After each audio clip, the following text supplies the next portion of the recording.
Et ben voilà, on n'est pas du tout arrivé en fait, parce que Buis, c'est là-bas en bas. Et nous on est encore en haut, et le Trek Fuel XE n'a plus de batterie, donc 1200 de D+, sur à peu près 30 km, parce qu'on a eu quelques passes droits, forcément, hein, autant en profiter. Et donc voilà, donc heureusement que de la descente, donc on va en profiter, mais plus de jus, et moi sur le Marlin Plus, il me reste 6% de batterie, donc c'est pas très flambant. Bonjour à tous, cette semaine on est à l'Endurette VTT en Drôme provençal et on en a profité pour prendre dans nos bagages deux vélos, deux treks. D'un côté le Marlin Plus 8, un modèle semi-rigide avec 120 mm de débattement et un écosystème Bosch, moteur Active Lime et une batterie de 400 watts. De l'autre côté le Trek Fuel EXE avec une motorisation TQ et une batterie de 360 watts. L'idée principale étant de savoir surtout quel moteur sera le plus économe tout en étant le plus performant pendant le week-end de l'Endurette.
Définitivement, le choix du e-bike, c'est le meilleur.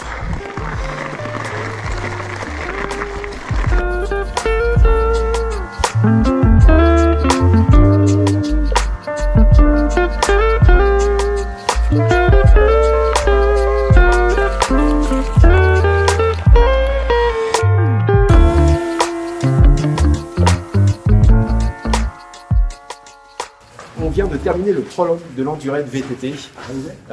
25 km, on s'est tapé une bonne petite montée de 12 km avec quasiment 800-900 de D+. Clairement, les électriques, c'était pas du luxe. Les batteries ont bien souffert, on est quasiment à 30% sur le mien avec la batterie de 400 watts.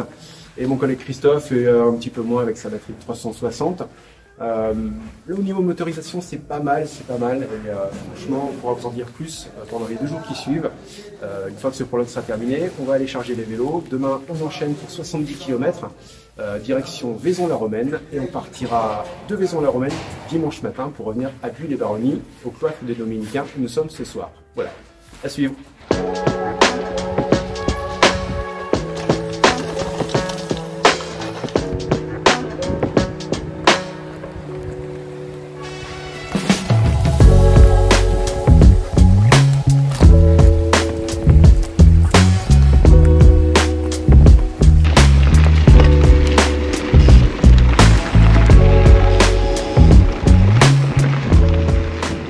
Comme on vous l'avait déjà expliqué, on fait l'Endurette VTT donc sur 3 jours dans la Drôme provençale. Il y a un temps de malade, mais il y a aussi un vent de malade. Bref, on a décidé de faire cette sortie avec 2 modèles Trek. Un aluminium semi-rigide, le Marlin Plus, équipé d'une motorisation Bosch Active Lime et d'une batterie de 400 watts. On a de l'autre côté le Trek Fuel EXE, qui lui est équipé d'une motorisation TQ avec une batterie de 360 watts. Bon, par sécurité, on a quand même pris la batterie additionnelle au cas où. Globalement, les 2 moteurs développent 50 watts de puissance, donc on est sur la même puissance et à peu de choses près sur le même type d'autonomie au niveau de la batterie. Mais histoire d'aller au bout de tout ça, comme vous le faites certainement, et si ce n'est pas le cas, ce tuto sera intéressant pour vous, on a quand même pris le temps d'aller sur les applications. Donc là, je viens d'ouvrir l'application Bosch e-bike Flow, qui permet de paramétrer tous les modes d'assistance. Donc, comme vous le voyez, j'ai laissé le mode automatique tel qu'il est d'origine, et je suis allé optimiser un petit peu le mode éco. Clairement, chez Bosch, souvent, alors même pas forcément que chez Bosch, mais sur les motorisations en général, Les modes éco sont un petit peu mous et souvent les modes supérieurs, donc trail ou intermédiaire ou mid suivant les marques, sont quelquefois un peu trop généreux. Donc ce que je fais moi pour optimiser l'autonomie du système, c'est que je dope un petit peu le mode éco. Donc j'ai augmenté le niveau d'assistance au pédalage sur le mode éco. J'ai laissé bien sûr la vitesse max et le couple, je l'ai laissé à 45 pour pas trop puiser dans la batterie. J'ai fait pareil avec le Tour Plus, mais dans l'autre sens. Lui, je l'ai baissé un petit peu parce que je le trouve toujours un peu trop généreux et clairement, il bouffe pas mal de batterie. Par contre, j'ai laissé le couple à 50 Newton de puissance. Le mode turbo, je me suis fait plaisir, j'ai poussé un peu les paramètres, assistance, plus 1. Le dynamique, donc la puissance, je l'ai poussé également, je l'ai augmenté. Et j'ai laissé le couple maximum à 50 Newton, histoire d'avoir un peu de patate dans les radios. Donc, très clairement, si vous voulez faire de la borne, comme c'est le cas aujourd'hui, on est parti sur 70 km et demain on a 50-60 km de mémoire. En allant au bout avec vos batteries, il faut optimiser vos modes. Donc les réglages, vous faites les setups en fonction du terrain, bien sûr, en fonction de votre façon de pédaler. Et dans tous les cas, il faut absolument mettre le nez dans les modes personnalisés parce que sinon vous n'irez jamais au bout.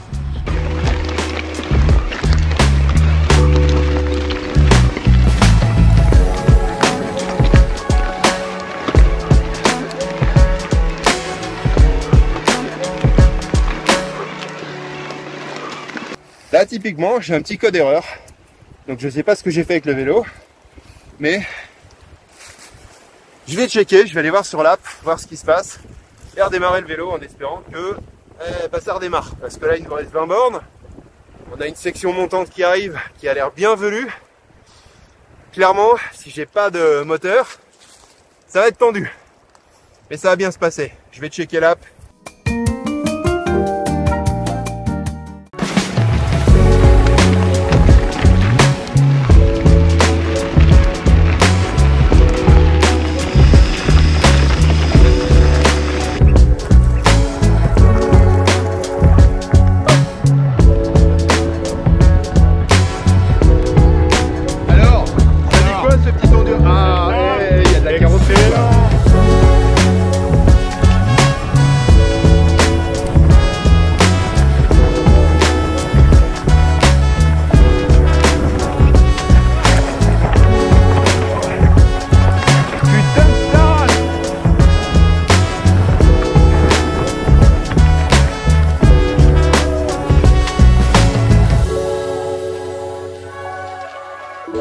Alors là on est à moins de 5 km de l'arrivée et clairement le Fuel EXE il a la dalle, hein. On a bien tiré dans la batterie de 360 watts elle est vide. Le moteur TQ avec ses 50 Newton il a été assez gourmand malgré nos paramètres. Après on s'est un peu lâché sur le mode high. Donc là on va tenter de monter la batterie additionnelle, voir ce que ça donne. Allez, action. Donc elle vient se placer dans le porte-bidon.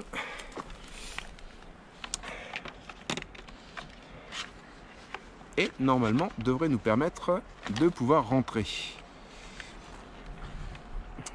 Et puis bah si c'est pas le cas, hein, tu vas pédaler, hein, ça te changera comme disait l'autre hier. Attends, parce que il faut qu'on la fixe parce qu'elle pourrait se barrer quand même. Et c'est là que c'est. Je sens que le mec il galère un peu à mettre sa batterie additionnelle quand même. Many months later. Il va pouvoir la fixer là. Ah bien. Qu'elle soit solidaire de. Voilà, donc solidaire du porte-bidon et après donc petite prise. One eternity later. Fixé. Allez, on rallume et est-ce que ça marche? Et là, je mets 51 km. Donc là, techniquement, il y en a une qui est morte là-haut. Donc a priori, celle qui est intrinsèquement liée au vélo et l'autre derrière. L'affichage te dit que c'est bon. Et ben voilà. Ok. Eh, elle est pas belle la vie là? Première petite montée le dimanche, elle est comment? Elle est au top. Elle pique un peu ou pas? Elle pique un peu. Bon, il reste que 48 km. Nickel. Ça va le faire. Tranquille. Allez, bonne journée.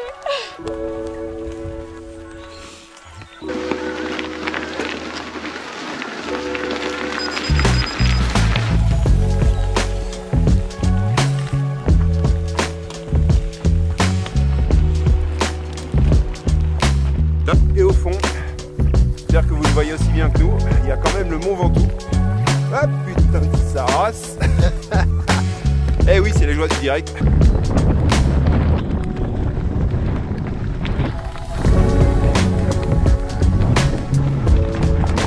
ben voilà, on n'est pas du tout arrivé en fait, parce que lui, c'est là-bas en bas. Et nous on est encore en haut, et le Trek Fuel XE n'a plus de batterie, donc 1200 de D+, sur à peu près 30 km, parce qu'on a eu quelques passes droits, forcément, hein, autant en profiter. Et donc voilà, donc heureusement que de la descente, donc on va en profiter, mais plus de jus. Et moi sur le Marlin Plus, il me reste 6% de batterie, donc c'est pas très flambant. Et puisqu'on en est au niveau des confidences, je sais pas si vous l'avez remarqué, mais je me suis fait un petit plaisir. J'ai mis une selle spéciale 3e âge sur le Marlin, parce que très clairement, c'est pas une critique, mais la selle d'origine était un petit peu fine pour la taille généreuse de mon postérieur. J'ai donc mis une selle un peu plus large et avec du gel, et j'avoue qu'en spirigide aluminium, c'est pas mal. Allez, on trace vers Buis, ça devrait bien se passer.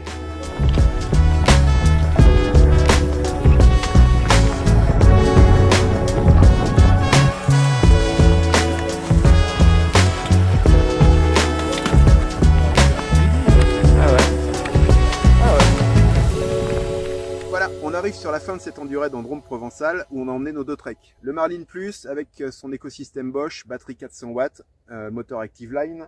Le Fuel XE avec son écosystème TQ et sa batterie interne de 360 watts. Alors, on va pas faire durer le suspense plus que nécessaire. Clairement, sur ce type de distance, 70 hier, 50 aujourd'hui, on va pas au bout avec les vélos d'origine, sauf à mettre des batteries additionnelles, mais c'est un autre débat. Alors, sur le TQ, c'était un peu juste, même en modifiant les paramètres, l'assistance était un peu plus légère, donc il sera destiné à des profils plutôt sportifs qui ont la capacité de l'emmener quand même, quitte à profiter de la montée pour booster un peu le moteur. Le Marlin Plus, plutôt typé rando, pareil un petit peu hors sujet pour le format qu'on a fait, mais super agréable, avec un peu plus de puissance ressentie par rapport au moteur Bosch, donc petite préférence là-dessus. Voilà, vous avez les infos clés. Cette vidéo est terminée, on espère que vous avez pris du plaisir à la regarder. Nous en tout cas on s'est bien éclaté sur l'Endurette VTT avec nos deux électriques de chez Trek. Comme d'habitude les commentaires sont là, si vous avez des questions par rapport aux batteries, aux autonomies, aux motorisations, n'hésitez pas, on répondra avec grand plaisir. En tout cas, vous n'hésitez pas non plus à vous abonner, ça vous permet de recevoir les prochaines vidéos. Vous lâchez un petit like, vous savez que ça fait plaisir, ça mange pas de pain, et dans tous les cas, moi je vous dis à bientôt.